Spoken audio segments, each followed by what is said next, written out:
Hola, bienvenidos y bienvenidas a Pensamiento Crítico de Utopía Comunicaciones. Este día vamos a seguir hablando de lo más importante y lo que más nos interesa y nos agobia muchísimo a los y las ecuatorianas. Este día mi invitado es un colega, un amigo, Andrés Jaramillo.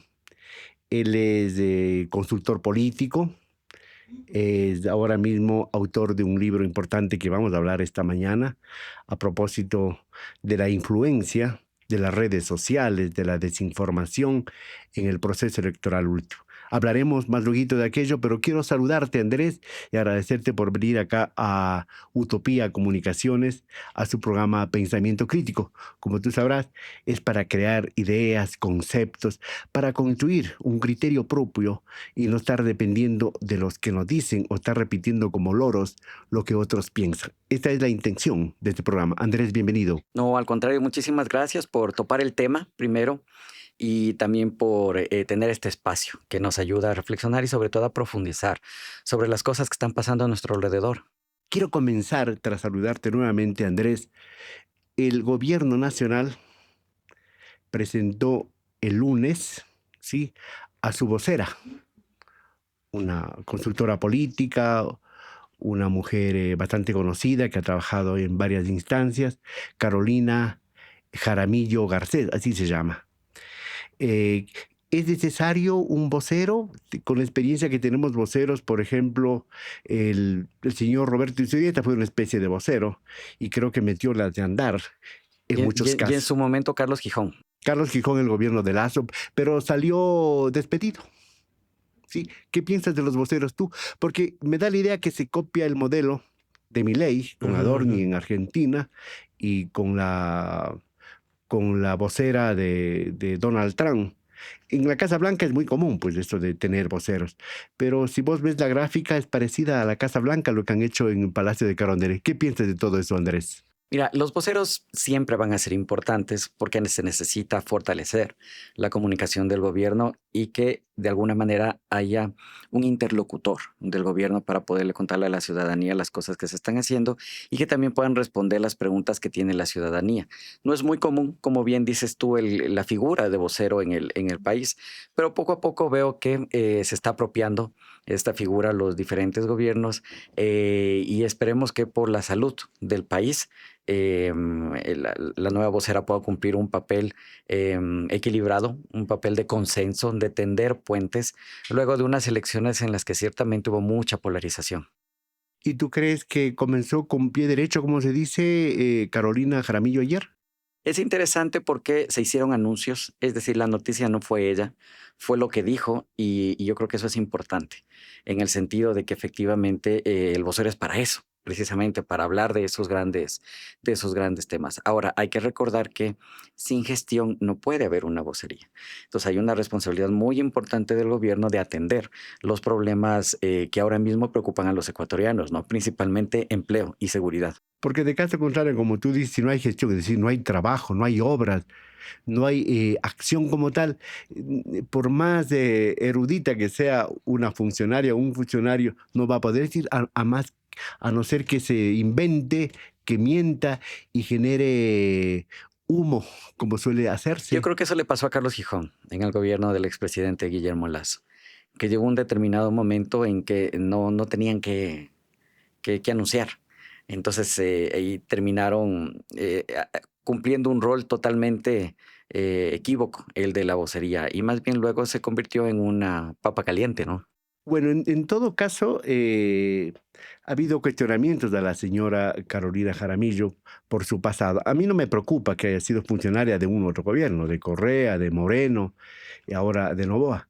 Lo que sí me preocupa, no sé si la deshonestidad intelectual. Si tú piensas, la señora pensaba que el gobierno de Noboa violaba la ley, no cumplía ciertas normas. Ahora, si va allá, significa que ya piensa lo contrario. Entonces, yo pondría tres escenarios. O que el gobierno cambió lo que ella criticaba. Dos, o que le llamaron para que ayude a cambiar aquello, los puentes y todo lo demás, o en su defecto ella cambió, ahora piensa diferente. Entonces, para mí, no sé, puede ser una deshonestidad puede ser una incoherencia intelectual. ¿Qué piensas tú? Mira, yo creo que cuando uno entra a un gobierno o trabaja en un gobierno, tiene que tener claridad sobre los límites de la cancha en la que está. Es decir, este gobierno no ha mostrado precisamente que tenga motivaciones democráticas, que tenga un espíritu de respetar la libertad de prensa. Más bien lo que ha hecho es polarizar, lo que ha hecho es enfrentar. Y yo creo que de alguna manera ya han dejado marcada la cancha. Ojalá haya una autocrítica del gobierno, sobre todo luego de los resultados electorales, y que puedan ir corrigiendo estos elementos y que este giro de tener una vocera pueda precisamente refrescar las filas del gobierno. Sí, porque el gobierno, y ese es el pecado de todos los gobiernos de nuestro país, no ser autocríticos, ser demasiado arrogantes, orgullosos y no regresar a ver a otras instancias de opinión, por ejemplo, la academia, por decirte algo, los gremios y otras instancias. Pero ella comenzó anunciando puentes, pero no sé si el primer puente se le cayó por ese problema con Martín, por ejemplo, con Martín Pallares. Con ¿Qué Martín piensas tú? Pallares. Mira, es parte del reflejo de esta polarización que existe. Y yo creo que allí todos tienen que ser mucho más asertivos para poder lidiar con estos temas que se van a ir desgranando a lo largo del papel que pueda jugar la nueva vocera. Lleva 2 días, ¿no? Creo que hay que también darle un poco de espacio, un poco de cancha para que ella también pueda desenvolverse. A mí tampoco me preocupa mucho los cargos que haya asumido en El anterior. pasado, que suele decir, ¿no? Porque el comunicador político básicamente trabaja con políticos, trabaja con gobiernos, es como el médico público.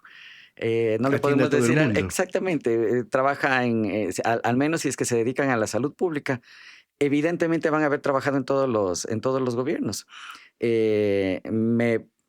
Abogamos más bien para que ella pueda, como decía, tener una comunicación asertiva y que pueda asumir un liderazgo que permita justamente eso, tender puentes. O sea, el cuestionamiento no está el haber trabajado con uno u con otro. De pronto, como te digo, la deshonestidad intelectual que puede haber, la incoherencia que puede haber. Entonces, habrá que verlo. Yo no sé si vaya a salir todos los días como salía Adorno en Argentina. No sé cuál sea la agenda, no sé cómo vaya a plantearse la cosa. Le deseamos éxito, por supuesto que sí. Y que informe lo que hace el gobierno, lo que propone hacer el gobierno y no nos llene de pajaritos la Ujú, ujú, cabeza, ujú. porque hasta eso ha sido la campaña electoral, ¿verdad? Hasta ahora mismo. Un poco de marketing, un poco de producto bien envuelto, con un bonito papel de regalo y pues los ecuatorianos, no sé si cayeron en la trampa o aceptaron ese tipo de Mira, procedimiento. Fernando, ya ganaron las elecciones y ya tienen la asamblea, ya tienen prácticamente todos los espacios de poder que se lo habían propuesto. Ahora es momento de demostrar de que van a poder enfrentar los temas profundos que está viviendo el Ecuador, principalmente inseguridad y empleo. Correcto.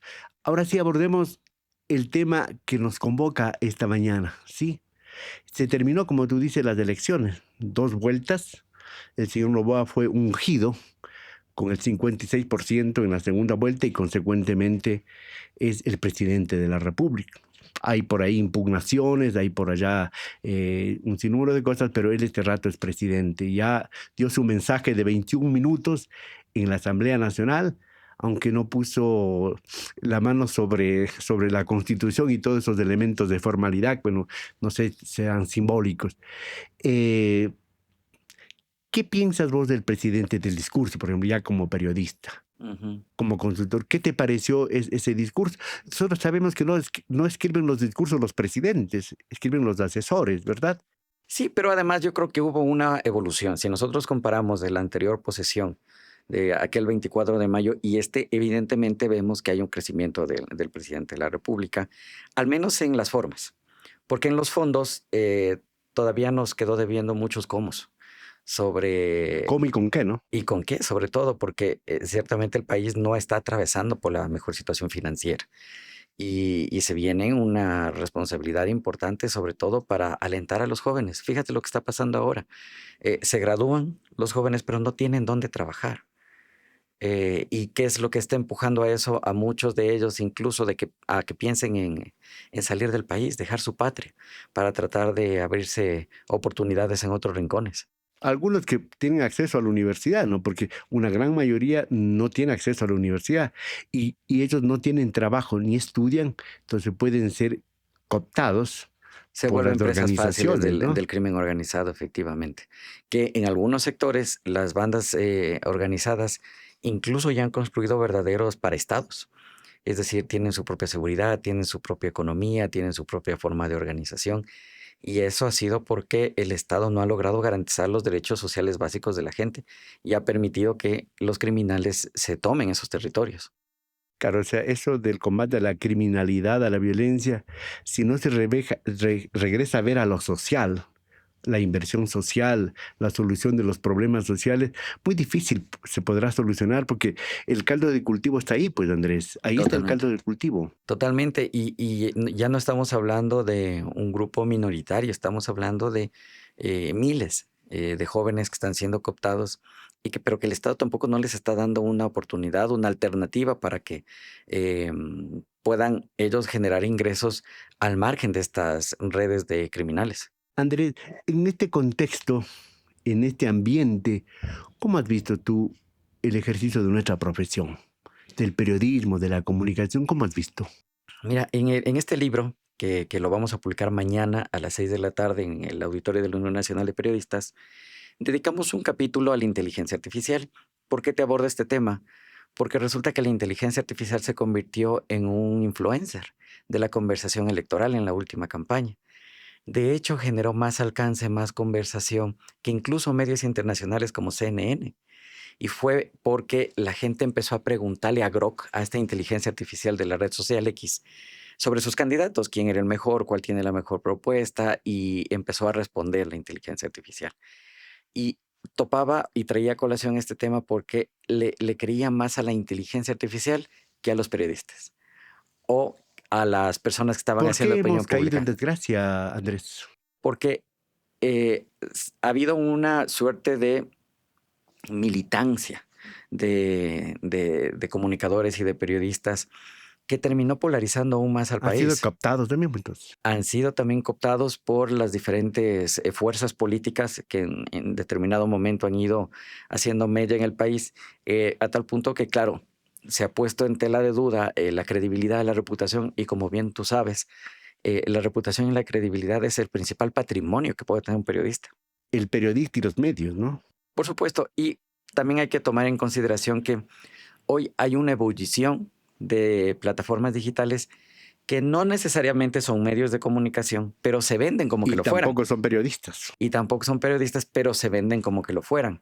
Y terminan siendo de portavoces de las agendas oficiales de los políticos, engañando a la gente.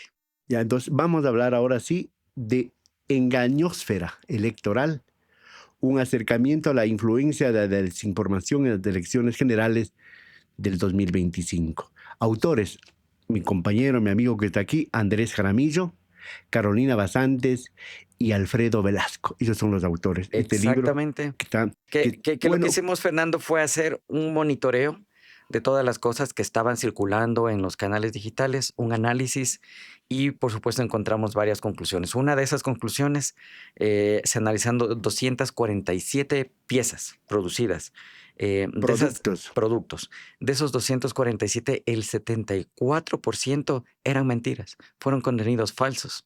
Oigan, pónganse a pensar, solamente el 26%, o sea, 26 productos de 100 eran ciertos, o de alguna manera ciertos, el resto Falsos, totalmente falsos, falsos. tóxicos. A tal punto que lo que me motivaron en los votantes fue dos sentimientos, el miedo y el odio. El miedo a convertirnos en Venezuela, el miedo a que las bandas criminales se La tomen el poder, dolarización. el miedo a perder la dolarización y el odio entre las fuerzas políticas. Esos fueron los movilizadores electorales. Bueno, pero ¿quién eran los auspiciantes, los financistas de todas esas mentiras, de todas esas exageraciones, de todas esas calumnias? Y a la larga que se convirtió en una batalla sucia, una guerra sucia electoral. Se utilizaron dos empresas con residencia en Estados Unidos. Una de esas empresas es Global Mind y la otra empresa es IMS. Estas dos empresas que fueron contratadas por ambas campañas, ¿no? Ojo, la desinformación no discriminó en las fuerzas políticas, tanto el correísmo como el anticorreísmo utilizaron estas Pero en la primera empresas. vuelta fueron 16. ¿Qué pasó en la primera En la vuelta? primera vuelta no hubo tanta incidencia como en la segunda, que es natural, es decir, al tener ya solamente dos contrincantes en la tienda política, se termina polarizando y lo que se buscaba era restar votos al otro candidato. Y en este sentido hubo una millonaria inversión para hacer que circule desinformación. Por eso es que en esta campaña, a diferencia de otras, por ejemplo, vimos cómo YouTube se convirtió en una de esas plataformas en donde efectivamente estas empresas colocaron publicidad desinformativa, incluso el día de las elecciones. Vean, cómo se va revelando las cosas. Pero yo decía, ¿pero quién financió? ¿Quién pagó esas millonarias cantidades de dinero del uno y del otro lado? Porque nada es gratuito, ¿ah? Si hubiera voluntad política, las autoridades podrían hacer la trazabilidad y dar Pero con van a esos caer ellas indicios. mismas.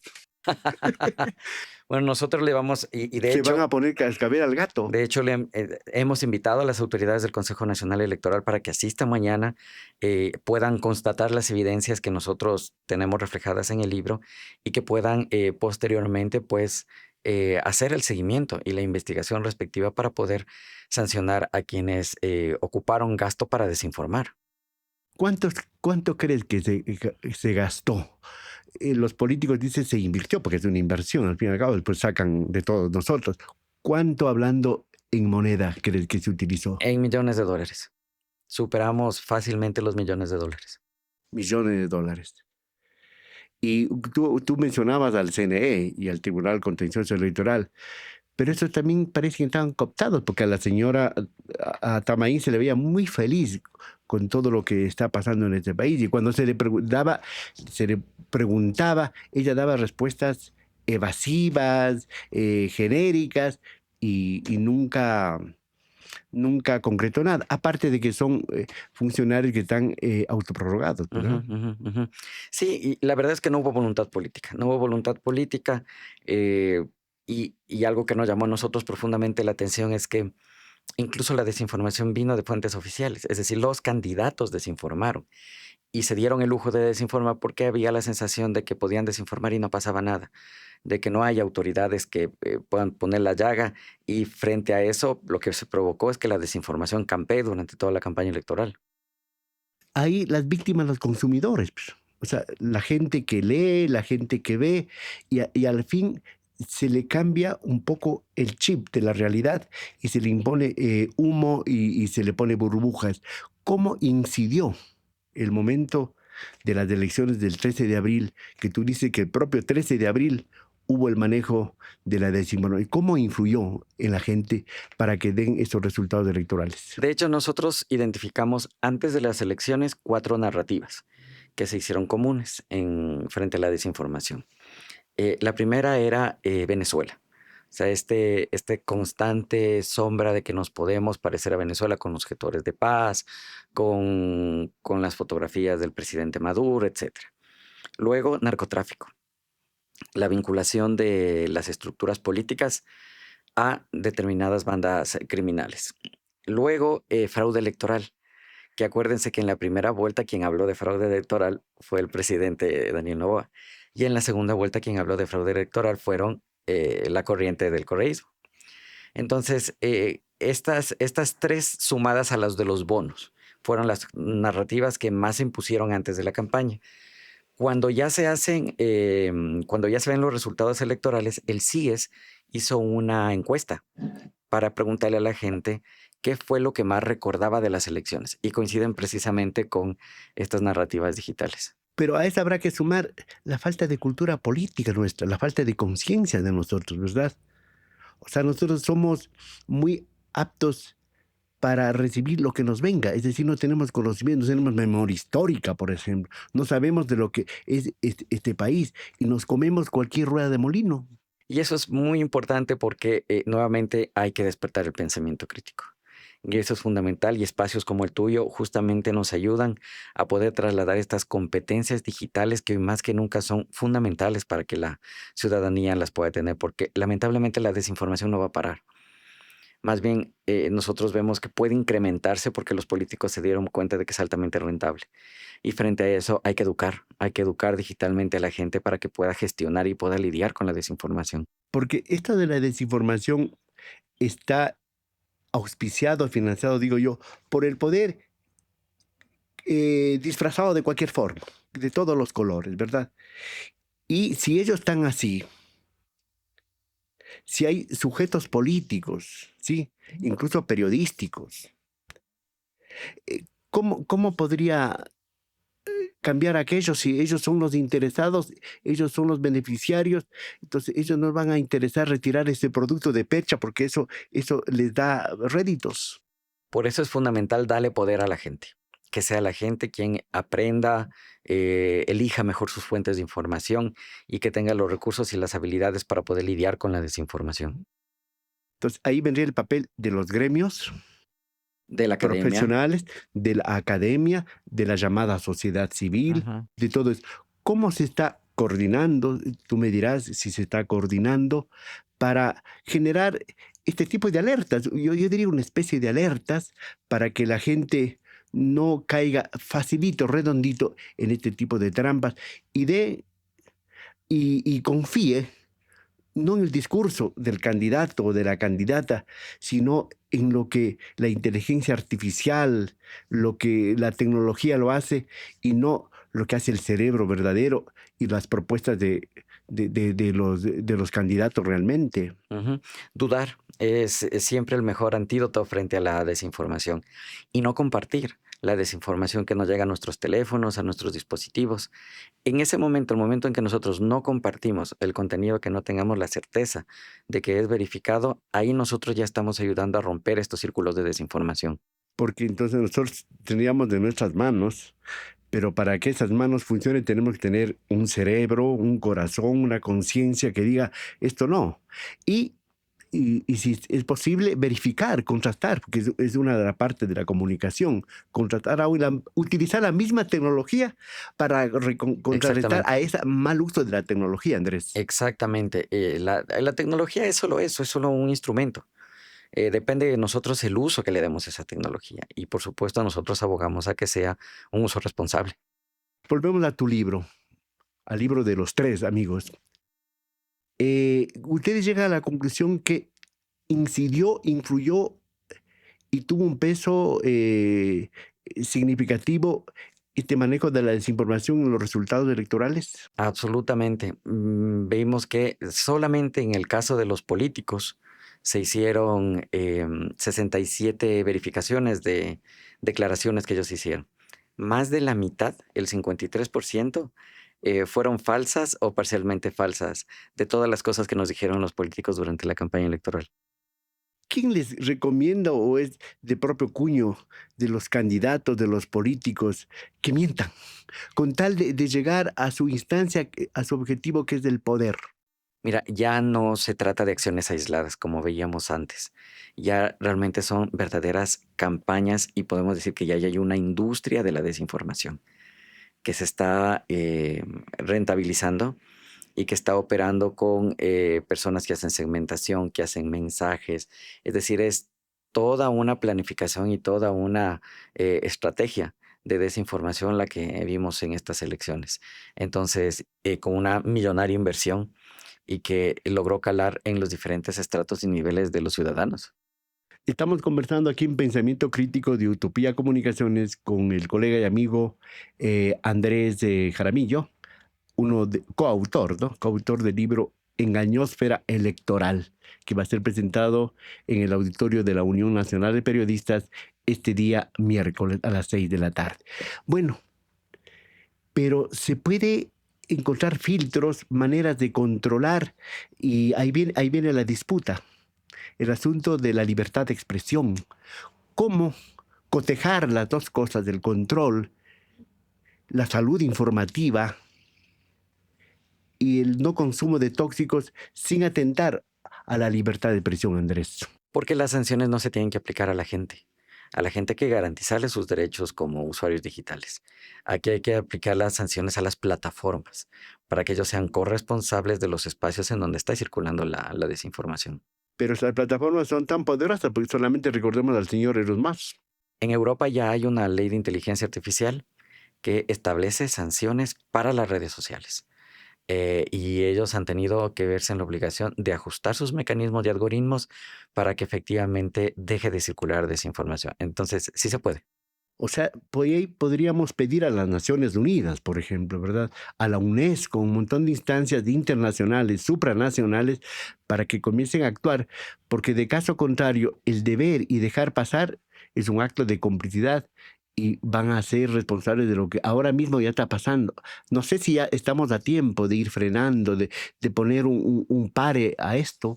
Es importante hacerlo, es el momento de hacerlo porque ya nos dimos cuenta que la desinformación puede circular en cualquier momento sensible para el país. Esta vez fueron las elecciones, mañana puede ser en un paro o con una crisis económica o quizás cuando tengamos que enfrentar algún desastre natural.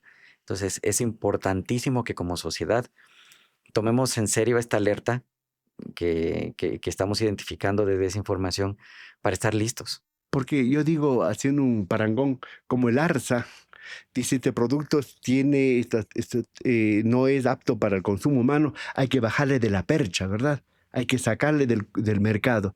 ¿Se podrá hacer alguna vez sacar del mercado, por llamarle de alguna manera, a esas plataformas, a esos trolls, a esa gente que está negociando y hasta enriqueciéndose, Mira, por mintiendo? supuesto, todo lo que se hace en digital deja huella, deja un rastro, todo.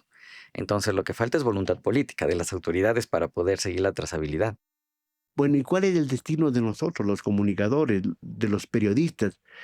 Y tú ya lo dijiste al inicio, el hecho de que haya una plataforma, eso no significa que sea periodismo o que sea un medio de comunicación.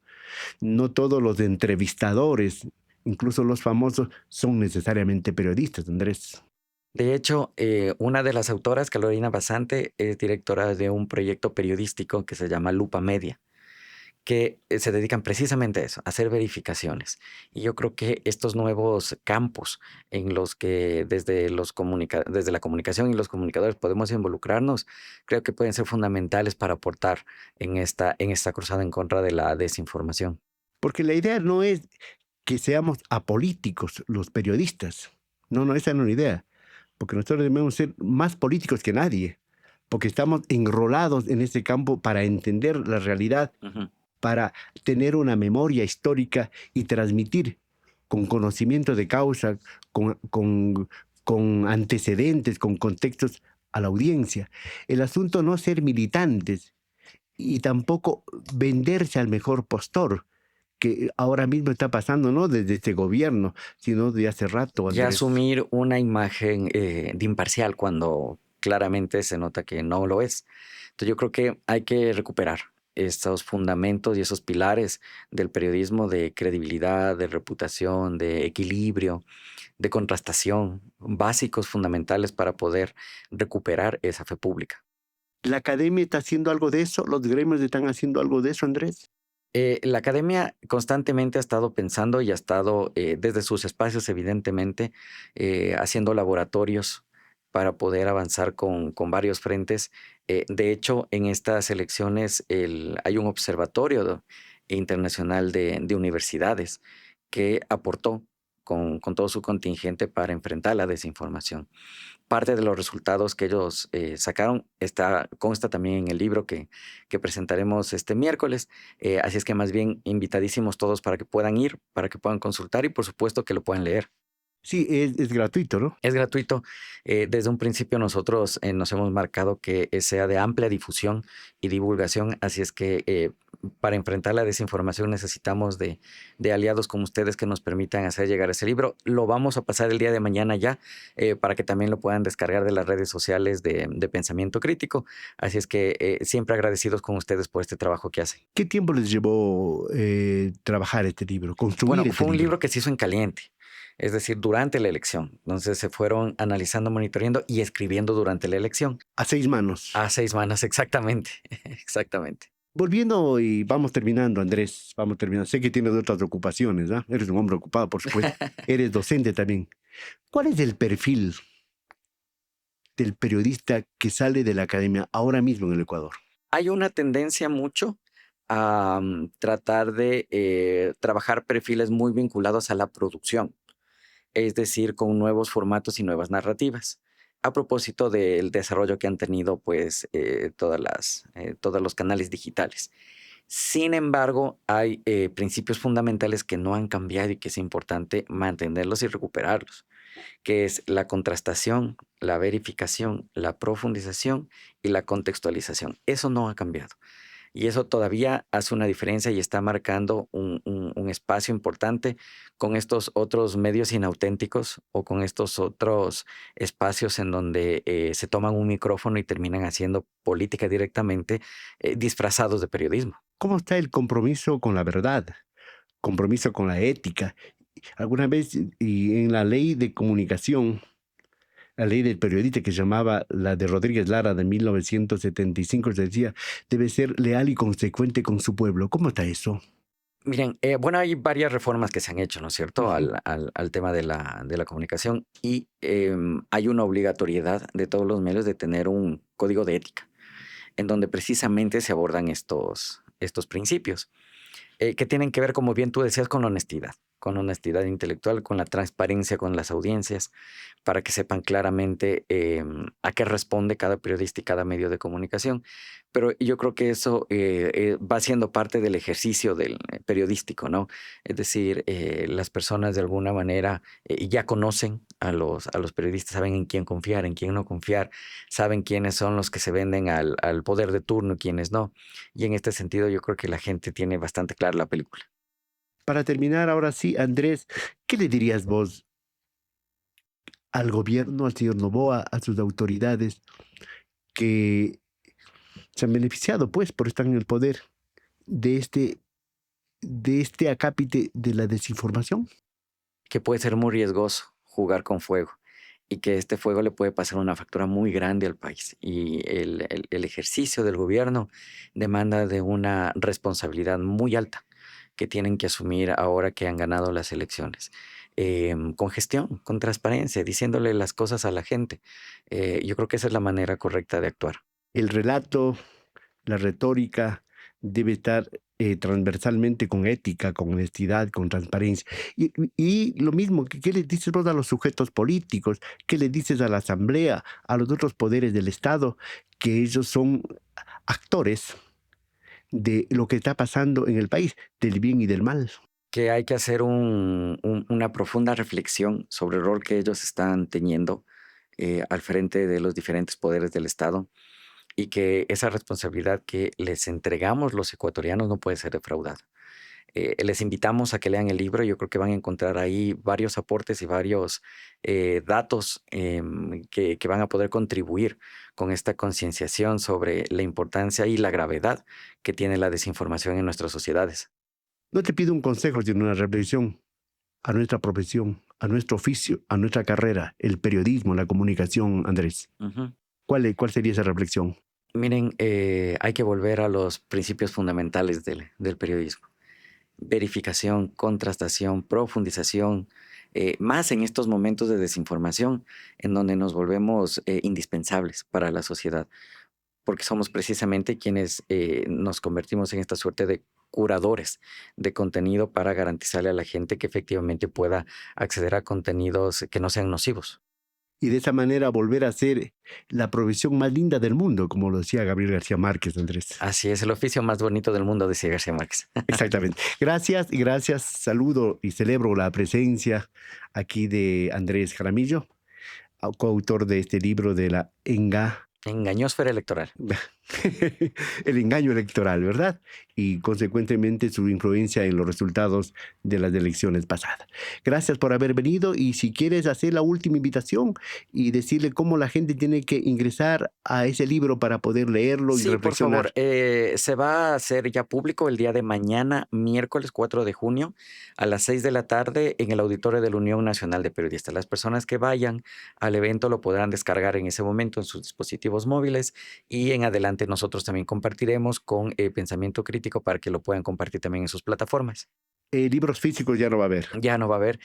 Tuvimos muy poquitos que básicamente los entregamos a universidades para que sean fuente de estudio y ya básicamente solo tenemos el descargable en digital. Después de la presentación, me imagino que van a haber debates, van a haber foros para ir hablando de esto con los futuros comunicadores, con los actores ahora mismo de la comunicación y toda la sociedad, Sí, ¿verdad? es nuestro principal interés, que el tema se ponga sobre la mesa, se debata, se piense en torno a eso y que desarrollemos un pensamiento crítico en torno a la desinformación. Muy bien, gracias Andrés Jaramillo por haber venido aquí a Pensamiento Crítico justamente de Utopía Comunicación. Entonces, este miércoles 6 de la tarde en la Unión Nacional de Periodistas para participar en la presentación de este libro y también descargarse el libro digital para poder no solo leer, sino reflexionar y impugnar muchas cosas, ¿verdad? Y hacer el uso del derecho, que tenemos derecho a estar bien informados, el derecho a estar correctamente comunicados y no caer en el juego de la tecnología mal usada, porque la tecnología por sí no es mala. El que le hace uso es el que le está dañando a la tecnología. Gracias, Ujú. Andrés. No, a ustedes siempre. Muchísimas gracias. Señoras y señores, hasta aquí el diálogo de hoy con Andrés Jaramillo, hablando sobre comunicación, sobre la desinformación y sobre el papel que debe jugar el Estado, la sociedad y nosotros, como periodistas y comunicadores, que tenemos o debemos tener un compromiso con este país al cual le debemos. Gracias, Andrés. Señoras y señores, hasta la próxima.